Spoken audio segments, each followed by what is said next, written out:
Hello everybody, this is the CONAN 1971, back with yet another comic stack. Starting off as I usually do with a couple of dollar bin biscuits. This is the Heroes for Hope starring the X-Men special from the 1980s. Proceeds went to famine relief in Africa back in the day. Great book, just a list of who's who of talent from back in, from hot creators from the 80s, dating all the way back to Stan Lee from the 1960s. Numerous writers and artists take a couple of pages within the comic to write an overall story. The highlights for me personally were the Harlan Ellison, Frank Miller illustrated Wolverine story and the Alan Moore penned Magneto story within. Great stuff. Beautiful Arthur Adams cover. Sabretooth, #1. Just a book that I just picked up out of the dollar bin. Once again, we're still in our X-Men recession, and how I wish that we could just get one title that had an X-Men lineup that resembled this cover. Just to go back to this cover. Just to allow me to be on my soapbox for just a couple of minutes here. I'm not impressed with the lineup of the new X-Men reboot that's going to be going on later on this summer. A true reboot that would really return the X-Men back to greatness. For one, give us back the real Wolverine, for one. Two, give us a lineup that kind of resembles what's on this cover. Throw Cyclops back at us. Put the X-Kids, the teenage versions, back into the past to reduce the redundancy in your storytelling. And maybe then we could have a return to X-Men greatness. But up until then, I don't know. I'm just going to have to live in the past with back issues. Okay, back off the soapbox. So, Sabretooth #1. Camelot 3000 #1. Just a great series from my childhood. And if I can pick this run up from the dollar bin, I'll gladly do it. It's worth it alone just for the incredibly awesome Brian Boland art. #12, which I want to say there was a huge delay between issues number 11 and 12, way back in the day when that originally came out. Conan the Barbarian, #249, Art Adams cover, once again. I want to say the deal with this was I showed off a couple of weeks of the Conan issues that had the Todd McFarlane and Jim Lee covers.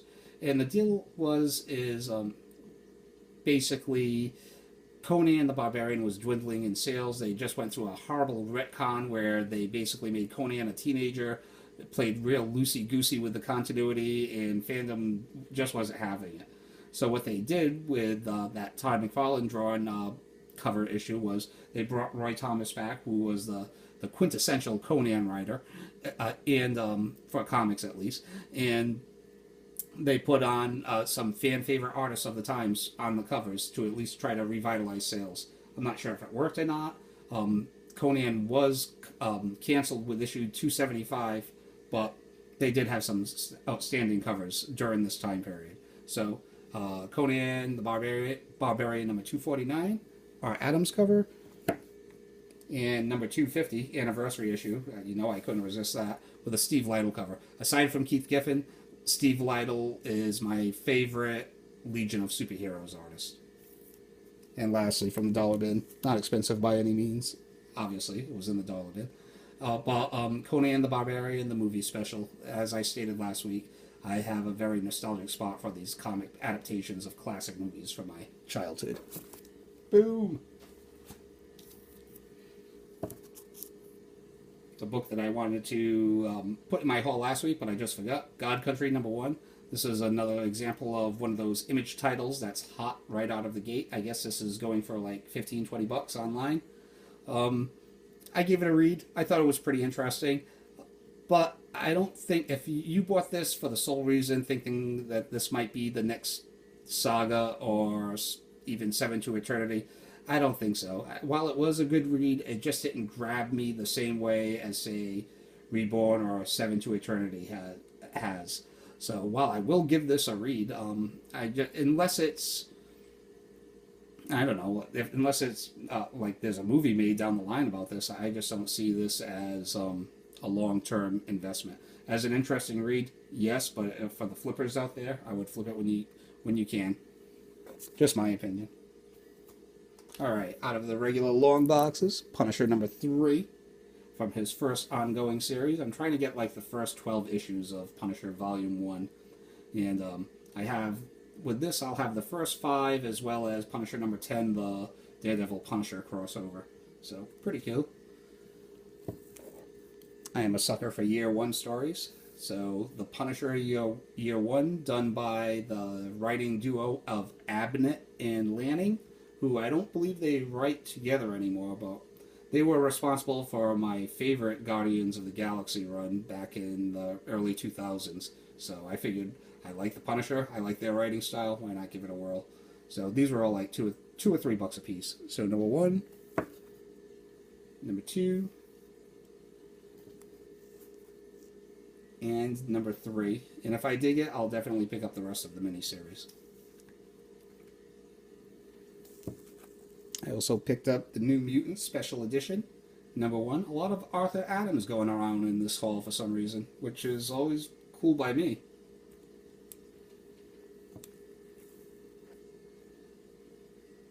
X-Men Origins, Wolverine, number 1. As a Wolverine fan, this was a great story, man. I mean, I would highly recommend this to anyone that is a Wolverine fan.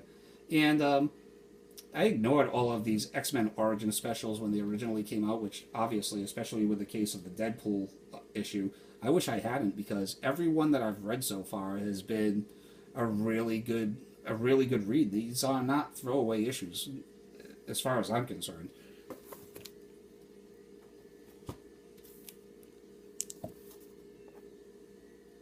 Marvel Spotlight, Volume 2, featuring Captain Marvel. This is a continuation from his last issue.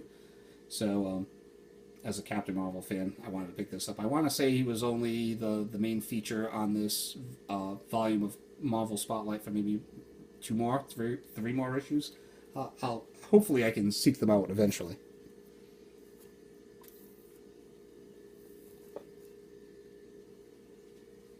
Batman Confidential, number 17. This is a very funny storyline. I bought this storyline, well, because obviously I'm a Batman fan, and this was supposed to be one of those retconned stories of the first time that Batgirl and Catwoman interacted and crossed paths. And it was also drawn by Kevin Maguire, one of my all-time favorite artists. So for that reason alone, I ended up picking up this storyline. Once I began reading the storyline, I can't believe I hadn't heard about this storyline on the internet, considering there was such a controversy over that Joker Batgirl cover of, reliving the violence of the Killing Joke, which is in totally different context. But given today's society, this was a pretty cheesecakey storyline. And I mean, I'm not really offended. I mean, if I'm not Virginia Woolf, and not to thumb my nose down to Virginia Woolf, much respect, but she would be turning in her grave if she read this storyline, because there is so much over-the-top cheesecake going on. I don't want to give too much away, but there is at one point where Batgirl, who is a teenager or maybe a young college student, ends up tussling around with Selena Kyle. They're both topless in this hedonistic bar. And I think it's kind of funny, to be honest with you. But I'm just surprised that the internet didn't explode with controversy over the storyline. So, Batman, and with all that said, I recommend it. So, Batman Confidential, number 17, number 18, and if you're a fan of Kevin Maguire, his art in this story arc is incredible. Number 19,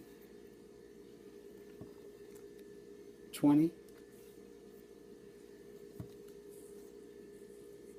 and 21.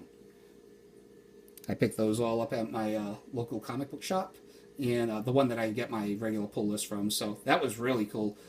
His place is a little weird. Like, none of his stuff, it's one of those places that none of his stuff is priced back issue wise, or I'd have to say 90% of it isn't.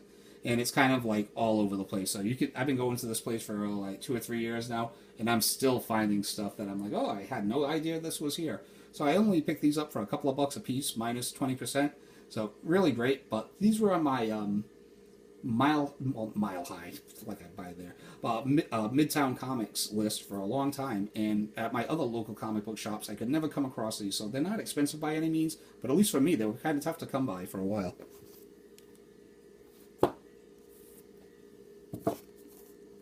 Another cross-company crossover. Superman and Batman versus Aliens and Predator. Another story arc that flew under my radar when it originally came out. I had no idea about this. I haven't read it yet, but I flipped through it yesterday, and it looked beautiful on the inside, so I'm really looking forward to this. Another one of those prestige square-bound books that I missed out on the first time.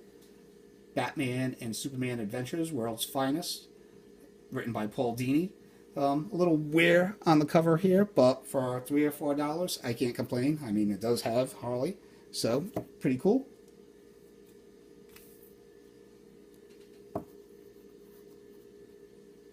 Deadpool, Wade Wilson's War.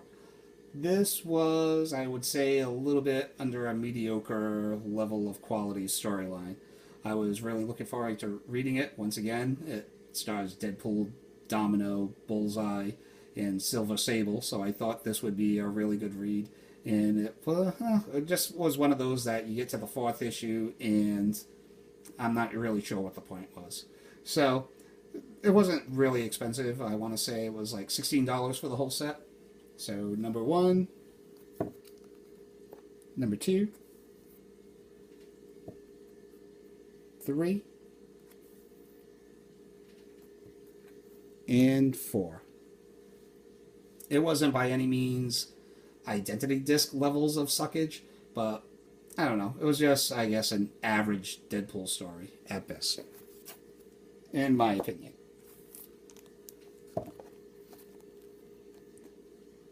Deadpool Team Up, number 884. According to CBSI, this Deadpool comic has the lowest print run of all Deadpool comics. With I want to say the print run is like 15,500 and change. So aside from variant issues or Deadpool Max, as far as the main Marvel 616 universe, this Deadpool comic is supposed to have the lowest print run. So I thought that was pretty cool. I'm still pretty new to the Deadpool game. I've only been collecting Deadpool for probably about 3 to 4 years now. So it's not an expensive book, but seeing it was the lowest printed Deadpool book out there, I kind of wanted it for the PC.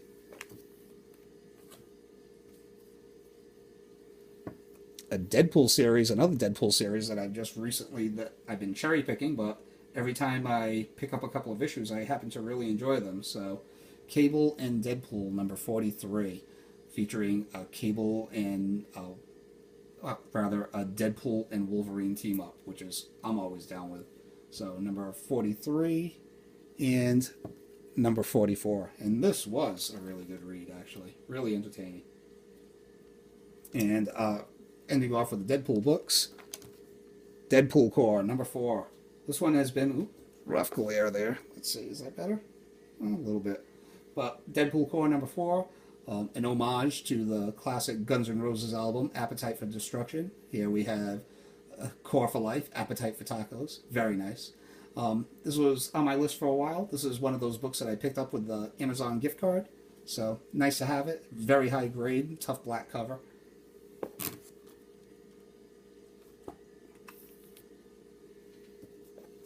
I picked this little bad boy up for cover price minus 20%. Vengeance of Moon Knight, number 9, J. Scott Campbell cover. I like J. Scott Campbell, don't get me wrong, but as far as cover artists go, he's not the guy for that, like, as far as I'm concerned. I'd much rather see Adam Hughes, Art Germ, Jock, Alex Ross. I would put all of those guys ahead of J. Scott Campbell. But I like this one. Not everyone has the same chin in this cover, so pretty cool. And I've never really seen him do any Moon Knight stuff before, so I had to pick this one up.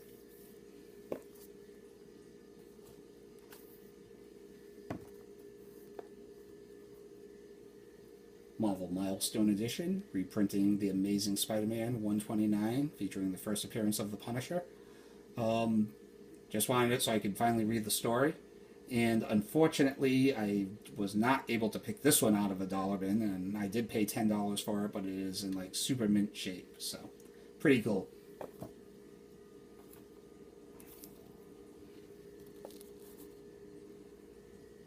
The Incredible Hulk 331.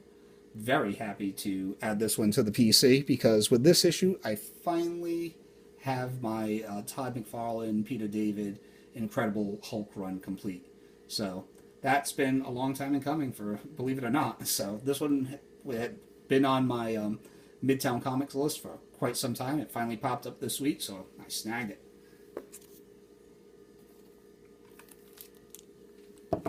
I picked this one up the same day I picked up that Wolverine's X-Men Origins. Now, this one is, and only for like $3. So, yay.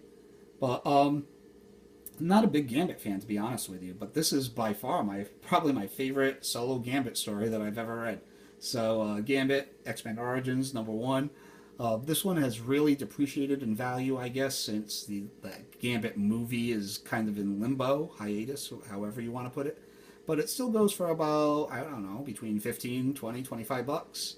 So to pick it up for $3, no complaints there.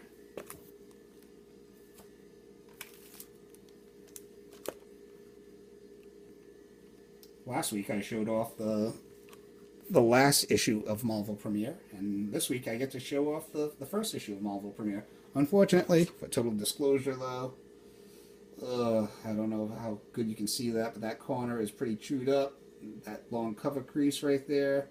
Well, and that book's in good condition. So, a VG copy, only 20 bucks though, but I just wanted it just for the sake of, for the longest time I thought Fantastic Four #65 was the first appearance of Adam Warlock, so I ended up snagging that. Then I heard that Thor, whichever issue that was, I ended up snagging it last year where it has the first appearance of him. And then, well, this is the first appearance of Adam Warlock as Warlock the first time he gets a soul gem, so had to pick this one up too. So anyone that collects Adam Warlock knows what a pain in the ass it is to get his alleged first appearance. So I'm pretty happy with this. A placeholder for now. I'm with the philosophy of it's better to have a copy than to have no copy of a copy of a book that you want, I guess. All right. Giant size Conan the Barbarian #1 bone white copy. This is an old ass book. The king size Conan annual was the first issue of his ongoing annuals that ran from the entire series. This is the first of a bunch of giant size specials that I think came out mainly in the 1970s, I want to say. I'm pretty sure. And I want to say there's only like 5 or 6 of them. I'd like to collect them all. And this was super high grade, only 10 bucks. The only thing that's wrong with it right there is there's some fading. I don't know if it's fading or if that's just a production error. I have no idea because this book is immaculate for how old it is. Speaking of Adam Hughes, Detective Comics #858. Love this cover. I believe it was Contender that just showed this off not too long ago, and I want to say other YouTubers have shown it off also. So when I came stumbling across this in my regular comic book shop, it was $10 minus 20%, so like $8. Couldn't turn it away.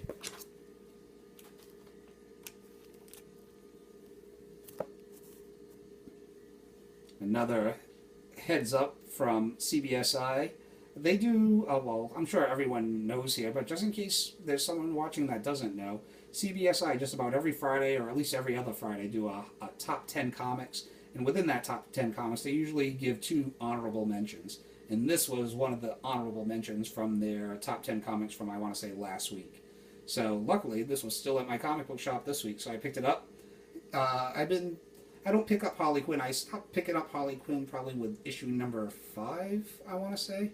Because, not that I dislike the title, but I just don't like it enough to buy it bi-weekly at the moment. But I do love this Frank Cho cover. I had the other Frank Cho cover where there's a shark floating underneath it, but I thought this was pretty cool. I kind of deemed this month Harley month for me, because I've been knocking off a lot of Harley issues that I've wanted to, that have been on the back burner for a little bit.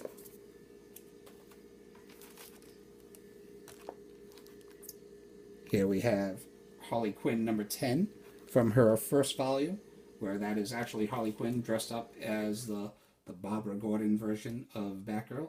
Very cool. Had to pick that one up. And number 11. I've been kind of cherry picking as far as Harley Quinn Volume 1 goes. I do want to collect the whole series, but if it's available to me at my local comic book shops, that's cool. These are books that I picked up with that Amazon gift card. So I've definitely been cherry picking books that I've been hoping that would either pop up on my Midtown list, which they haven't, or at one of my local comic book shops, which they haven't. So had to get this one. And especially the ones that have the Terry Dodson artwork. Definitely ones to look out for. So here's another one that I was really looking forward to getting. Number 19. I have never seen this out in the wild in my area. Just don't know. And lastly, I'll end the haul off with Harley Quinn number 21. So that's pretty much all I have for this week. Trying to get up and ready for Championship Sunday. We're very spoiled here in New England, and it's a fantastic thing. I'm not gloating or anything. If I was anywhere else in the country, I would hate us too, man. I used to despise the Cowboys every time they got to the Super Bowl, or even worse, the Buffalo Bills. I'm like, oh, come on, just give us a good Super Bowl. For the love of God, just once. So thank you all for watching. I will be back next week to end off my Harley month with some Gotham City Sirens, and hopefully that key that I was trying... Well, actually, here's a story real quick. I was supposed to have a Silver Age key in this haul, but it didn't end up happening. The book was delivered to me. It was supposed to be a fine minus, and I'm one of those crazy collectors that reads the books that I buy, and or at least flip through them, even a Silver Age. And even though it was advertised as fine minus, the entire centerfold was detached. I was so pissed, man. I mean, I don't expect all sellers to go through every single book, but if I was selling any of you something for $100, you're darn right I'd be flipping through that to make sure that everything's legit. Just common courtesy. But I ended up, returning it the very next day, and I ended up going out on eBay again and finding another copy for probably $40 more because I was angry and I took it personal. But yeah, so that will be in next week's haul. So I will see you all next week. Thank you all for watching. Thank you for subscribing. All my older subscribers, all my newer subscribers. And yeah, we'll be back next week to end off Harley month, and hopefully, I can bask in the glow knowing that the Patriots are going to another Super Bowl. So go Patriots, take it easy. I'll see you all next week. Goodbye.